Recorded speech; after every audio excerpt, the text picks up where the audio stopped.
I am sure naman talaga sa mga nanonood nito ay nakaranas na kayo ng gantong klaseng senaryo. Nung umpisa ay super sweet kayo sa isa't isa. Laging nag-a-update kung ano yung ginagawa niya. Nagsasabi pa nga siya ng, kumain ka na ba? Lagi kayong nag-good night sa isa't isa. Pero after a while, nawawalan na siya ng gana. And eventually, ginoghost ka na niya. And malamang na malamang sa malaman ng palaman alamang, ang ginawa nyo nung ginost kayo, lalo kayong nag-chat sa kanya. Lalo kayong nag-attempt na magparamdam sa pagmumukha niya. Yung iba pa nga dyan after ilang days since nung ginost kayo, bigla na lang kayo magme-message sa kanya ng, I miss you. O ano, tama ba? Type nyo sa comment section ngayon din. Hashtag, I miss you kung nakaka-relate kayo dito. Huwag kayong mag-alala mga sigarilyo. Hindi kayo nag-iisa kasi dati ganyan din ako. And alam niyo sa totoo lang, in retrospect, ang nakakagigil talaga yung sarili ko. Super weak na weak talaga ako dati, walang hiya yan. Kaya huwag kayong mag-alala dyan mga sigarilyo. Kasi sa video na to ay ituturo ko sa inyo ang dapat nyong gawin kapag ginost kayo ng mga nililigawan nyo. Simple lang naman ang gagawin nyo dyan sa totoo lang Simple, but it's not easy. Give her the no contact method. Simple put, hindi kayo magpaparamdam sa babae. Kahit chat, kahit email, Yahoo Messenger, MIRC, ICQ. Huwag na kayong mag-send ng mga nude sa kanila.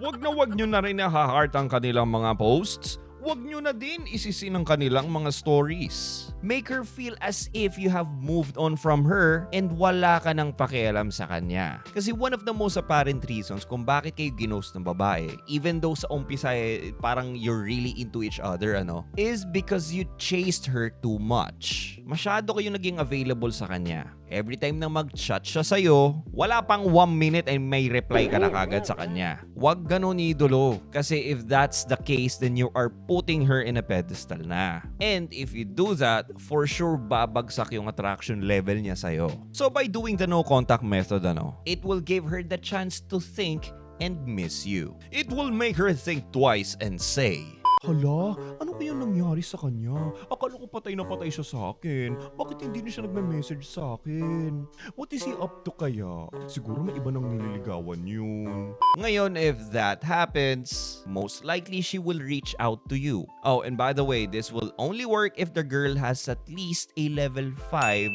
attraction level towards you, ha? Ngayon, take note. Once she reaches out to you, huwag ka namang parang gago na parang super excited ka namang mag-reply sa kanya. Yung tipong, uy, hello! Kumusta ka na? Namiss kita. Ano na ginagawa mo ngayon? Graduate ka na ba? Uy, ang dami kong kukwento sa'yo. Hello!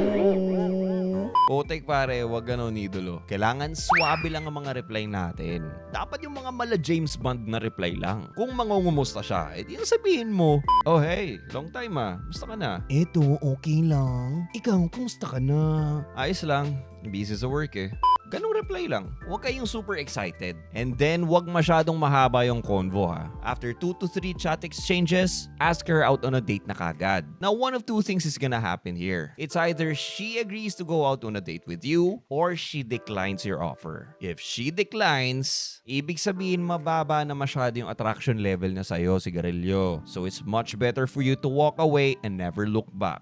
Now, if she agrees to go out on a date with you, then very good yan. Ibig sabihin na meron pa siyang level of attraction of at least 5 towards you. All you have to do is set up a definite date with her and magpapogi ka na. Well, anyways na mga sigarilyo, I hope nakatulong ako and follow for more and don't forget to subscribe to my YT channel. Link in my bio.